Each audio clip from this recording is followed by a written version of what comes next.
Di suatu sudut tersembunyi di pedalaman Indonesia, antara pepohonan rimbun dan sungai-sungai yang berkelok-kelok, berdirilah Puri Tenggelam. Bangunan tua ini, terkubur dalam legenda kelam, menjadi saksi bisu dari masa lalu yang berdendang kegelapan.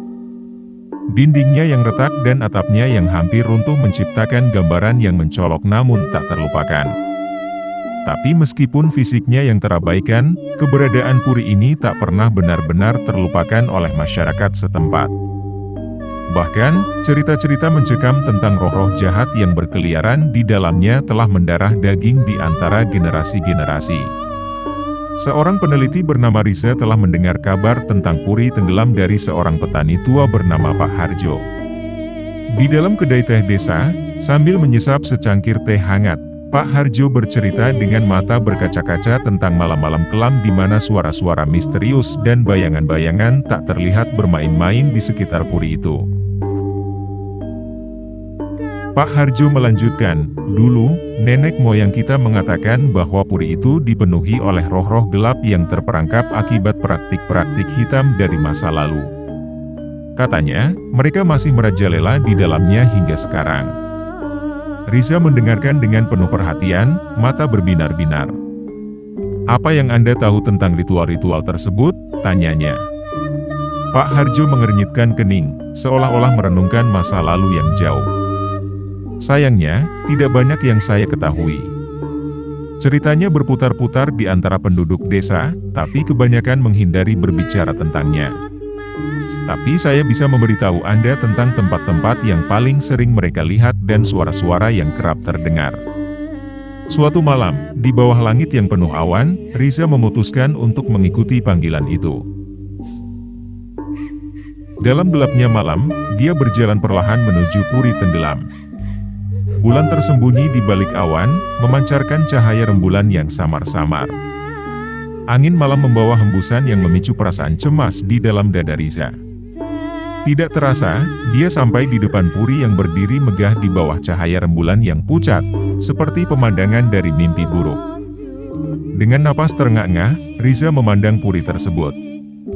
Sungguhlah tempat yang menyeramkan, gumamnya sendiri. Langkah Riza ragu-ragu saat dia melangkah masuk ke puri. Suara langkah kakinya terdengar berderit di lantai yang berdebu, menciptakan keheningan yang menakutkan. Hanya cahaya samar dari lampu obor yang dia bawa yang menerangi jalannya, meninggalkan banyak sudut gelap yang menyelimuti puri. Tetapi, semakin dalam dia masuk, semakin kuat perasaan kehadiran yang tak terlihat dan rasa takut yang merayap di dalam dirinya. "Apakah saya benar-benar harus melanjutkan ini?" bisik Riza pada dirinya sendiri. Tetapi hasrat untuk mengungkap kebenaran dan menemukan jawaban dari cerita-cerita itu memaksanya untuk terus maju. Saat merambat di dalam puri, Riza menemukan sebuah meja tua dengan sebuah buku harian yang terbuka di atasnya. Halaman-halaman kuno itu penuh dengan tulisan tangan yang hampir tak terbaca, mencatat peristiwa-peristiwa yang mengerikan di Puri Tenggelam. Setiap kata terukir dengan rasa takut yang begitu mendalam, menciptakan gambaran yang hidup tentang suara-suara misterius yang menghantui malam, bayangan-bayangan yang terlihat tetapi tak ada wujudnya, dan bisikan-bisikan yang tak bisa diredam oleh hening malam. Riza membaca dengan perasaan campur aduk. Inilah kisah nyata yang ada di balik cerita-cerita ini, gumamnya, mengalihkan pandangannya keluar jendela yang gelap. Tiba-tiba, suara langkah kaki lembut terdengar di sekitarnya. Hatinya berdegup kencang dan dia berbalik cepat. "Siapa di sana?" tanyanya, suaranya bergema dalam ruangan kosong. Tidak ada jawaban, tetapi Riza merasa seolah-olah dia tidak sendirian. Dia melangkah ke depan, mencoba melacak suara itu, tetapi tak ada yang bisa dilihat. Bisikan-bisikan yang menakutkan terus memenuhi ruangan, dan dia merasa semakin terjebak dalam misteri yang tak terpecahkan. Saat Riza terus membaca, dia merasa seolah-olah dia telah terhisap ke dalam dunia masa lalu yang mengerikan. Suara langkah kaki lembut mulai terdengar di sekitarnya. Dia memutar tubuhnya, mencoba mencari sumber suara itu, tetapi tak ada yang terlihat di kegelapan.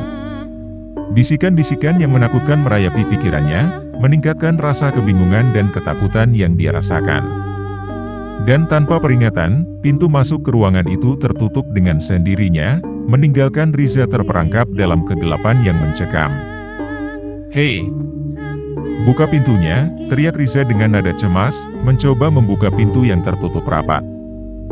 Namun, pintu itu tidak bergeming, membuat hatinya semakin berdegup lebih cepat. Riza merasa terjebak dalam kegelapan dan ketakutan. Namun, nalurinya yang penasaran dan tekadnya untuk mengungkap kebenaran mendorongnya untuk mencari jalan keluar. Dia menyusuri dinding-dinding ruangan dengan telapak tangannya, mencari sesuatu yang mungkin bisa membantu. Dan tiba-tiba, dia merasa pegangan yang aneh di dinding, dan dia memberikan tekanan. Sebuah pintu rahasia terbuka perlahan di depannya. Dia melangkah masuk ke dalam pintu rahasia itu dan menemukan dirinya di sebuah ruang bawah tanah yang tersembunyi. Lampu obor yang dia bawa menerangi ruangan itu, menerangi arsip-arsip kuno, lukisan-lukisan yang usang, dan artefak-artefak yang tak terlihat matahari selama berabad-abad. Saat dia memeriksa artefak-artefak itu, dia merasa seolah-olah dia bisa merasakan getaran dari masa lalu yang kelam. Roh-roh yang merasuki puri ini tampak ingin berbicara padanya, mengungkapkan kisah-kisah yang terpendam.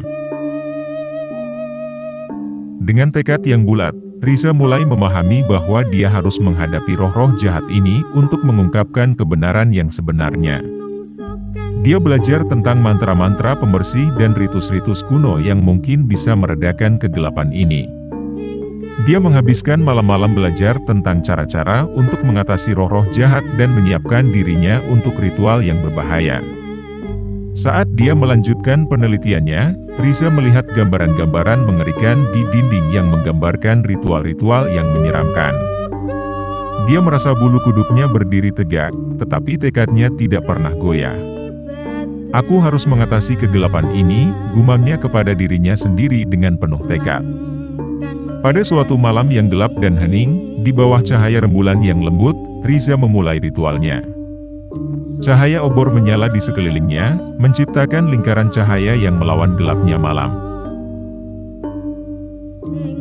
Suara-suara aneh dan suara-suara angin yang menyeramkan memenuhi udara, dan bayangan-bayangan gelap tampak berputar-putar di sekitar Riza. Namun, dengan tekad dan keyakinan yang teguh, dia menghadapi roh-roh jahat ini dengan penuh keberanian. "Kalian harus pergi," seru Riza dengan suara yang penuh kekuatan. "Ini adalah puri saya sekarang, dan kalian tidak punya tempat di sini lagi." Suara-suara mengerikan semakin keras, tetapi Riza terus melantunkan mantra-mantra yang telah dia pelajari. Cahaya obor semakin terang, memancar dengan kekuatan yang luar biasa. Riza merasa energi dan keberanian yang tumbuh di dalam dirinya, membantunya menghadapi roh-roh jahat ini dengan tekad yang tak tergoyahkan. Pertempuran melawan roh-roh jahat berlangsung dengan intensitas yang tak terbayangkan. Riza merasa kekuatan gelap yang mencoba menggulingkannya, tetapi dia tidak menyerah. Dengan keberanian yang luar biasa, dia terus melantunkan mantra-mantra kuno dan menggunakan artefak-artefak yang dia temukan untuk mengusir kegelapan tersebut.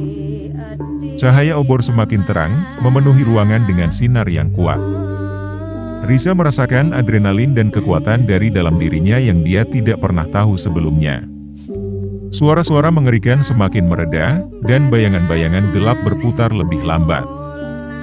Riza tahu bahwa dia hampir mencapai kemenangan. Dia mengumpulkan seluruh energinya untuk memberikan pukulan terakhir pada kegelapan ini. Dengan suara yang kuat dan penuh tekad, Riza melantunkan mantra terakhir.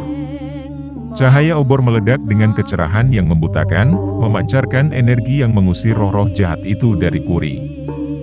Dan akhirnya, dalam cahaya yang gemilang, Riza merasa kegelapan itu meredup dan hilang. Akhirnya, kekuatan kegelapan itu mulai meredup, dan Riza merasakan semacam kemenangan yang dalam. Cahaya matahari pagi mulai menerobos masuk melalui jendela-jendela puri yang lama tersembunyi. Puri tenggelam terlihat lebih hidup daripada sebelumnya, dengan keindahan dan kecerahan yang lama terabaikan. Kemenangan akhirnya kita raih, ucap Riza dengan suara lemah, tetapi penuh kepuasan.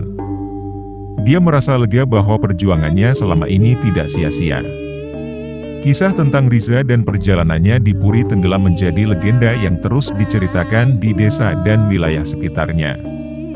Penduduk desa mengingat keberanian dan ketekunan Riza dalam menghadapi roh-roh jahat yang telah meresahkan Puri ini selama bertahun-tahun.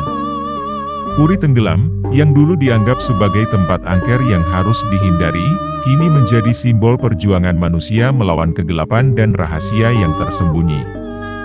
Cerita ini terus hidup dalam ingatan masyarakat setempat, mengingatkan mereka akan kekuatan manusia untuk mengatasi ketakutan dan menjawab panggilan kuno yang mungkin tersembunyi di balik kegelapan. Dan di dalam keheningan malam, cerita ini akan terus diperdengarkan, menjadi bagian dari sejarah dan mitos daerah tersebut.